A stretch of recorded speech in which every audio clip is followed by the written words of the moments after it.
In today's lesson, I want to talk to you about intervals and an overview of all of the possible intervals. Now, all of the intervals can start on any note, but we need a total of 2 notes. So if we wanted to start on C or F sharp or G, it doesn't matter as long as we start on 1 note and have a total of 2 notes. Now, when we start on an interval, if we were to go from the same note, or from 1 note to the same note rather, let's say from C to a C, we're going to call that a unison. So if you have, let's say, 2 different instruments, like a cello and a bassoon playing the same note, we could say that that is the interval of a unison. And that is approximately, or exactly rather, 0 half steps away because there's no movement. Now remember, the interval is the measurement of 2 different notes. Now, if we go all the way down this chart, the reason I like using this chart is because it's sequential. So to get a minor second, all we need is 1 half step. To get a major second, we need 2 half steps. To get a minor third, we need 3 half steps, and then a major third is 4 half steps. A perfect fourth is 5 half steps. Tritone is exactly in the middle of our scale, so it's going to be 6 half steps. A perfect fifth is 7 half steps. Minor sixth is going to be 8 half steps. Major sixth is 9 half steps away. And minor seventh is 10 half steps. Major seventh is 11 half steps. And then our perfect octave is going to be our full 12 half steps, in this case, from C to C. So let's look at the keyboard now and see if we can make all of these. We already made our unison from C to C, but remember, a half step is from 1 note to the next adjacent note, and that can be from a white key to a white key, or to a black key and a white key, but it can't be between 2 black keys. There's no such thing as a half step between 2 black notes. So let's take a look at our minor second. So our minor second, in this context, is going to be from C to D flat. Now, the one thing about intervals that you should know is we typically don't use the same name for the bottom note and the top note. So in other words, if I were to call this a C and a C sharp, that's technically not correct. That's technically not a minor second, because if you use the same note, it's actually an augmented unison. So you want to be very careful to note that an interval has to have 2 separate note names. So it has to have a C to a D of some kind for it to be a second. It can't be a C to a C sharp. So for our purposes here, we're going to go from a C to a D flat, and that will give us our minor second of 1 half step. Now we're going to count 2 half steps in order to get our major second. So we'll start from C again, and we'll count up 1, 2 half steps. That'll give us our major second. Now, of course, if we count 3 half steps, that'll give us our minor third. So from here, we would count from here to here is 1, and from C to C sharp is 1, from C sharp to D is 2, and from D to D sharp, or E flat, is going to be a third. So from C to E flat is going to be a third, and that's going to be our minor third. Now, just like with our seconds, we want to make sure that we count the interval that's a third away in our note name. So it's C to E flat. If we were to say a D sharp, that would not actually be a third, because a C to a D of some kind is always a second. It could be a minor second, it could be a major second. Eventually we'll talk about augmented and diminished intervals. But for now, we need to have the correct letter name. So C to an E flat would be our minor third. Now, if we go to, let's say, our next one, which is our 4, let's see, let me cross these off as we do them. If we go to our major third, which is 4 half steps, then we simply count from C up 1, 2, 3, 4. Then our C to E is going to be our major third. Perfect fourth is going to be 1 more half step, so to there, which is our F, and that would be our C to F. Now, the next one is going to be our tritone, which is 6 half steps. Now, if I count from C, all we have to do is count up 6 half steps, but let's make it a little bit more difficult And just for practice, let's start on a different note. So let's say I'm going to take my G as our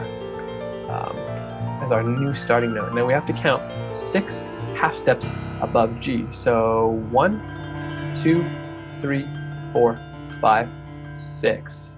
Erase the middle notes here. So from our G to our C sharp, it's going to be our tritone. Now realistically, our tritone can actually be G to C sharp or D flat. It's actually one of the rare occasions where it doesn't matter if you call it a C sharp or a D flat. And in fact, our tritone could be an augmented fourth or a diminished fifth. Again, we'll talk more in depth in a later video about augmented and diminished, but just so you know, that's how we get our tritone. Now, let's say we want to go on to our next little interval here. So the next one in our list is the perfect fifth, which is a total of 7 half steps away. So we start on any note. Let's just take A flat for this one. So we have A flat, and we need a note that's 7 half steps away. So 1, 2, 3, 4, 5, 6, 7. Now A flat to our D sharp is technically a fourth of some kind. So in order to get a fifth, we have to remember it has to be a fifth away. And in this case, it's going to be E flat. Okay? So our E flat is going to be or A flat to our E flat relationship is going to be our perfect fifth. Now let's take our minor sixth, and just for fun, let's go back to C. It's a little bit easier to see when we have C. So our minor sixth needs 8 intervals, or 8 half steps rather. So 1, 2, 3, 4, 5, 6, 7, 8. So from our C to our A flat is going to be our minor sixth. Then if we go on to our major sixth, we need a total of 9 half steps. So this is going to be from C all the way up to our A. And then our minor seventh, of course, is going to be B flat.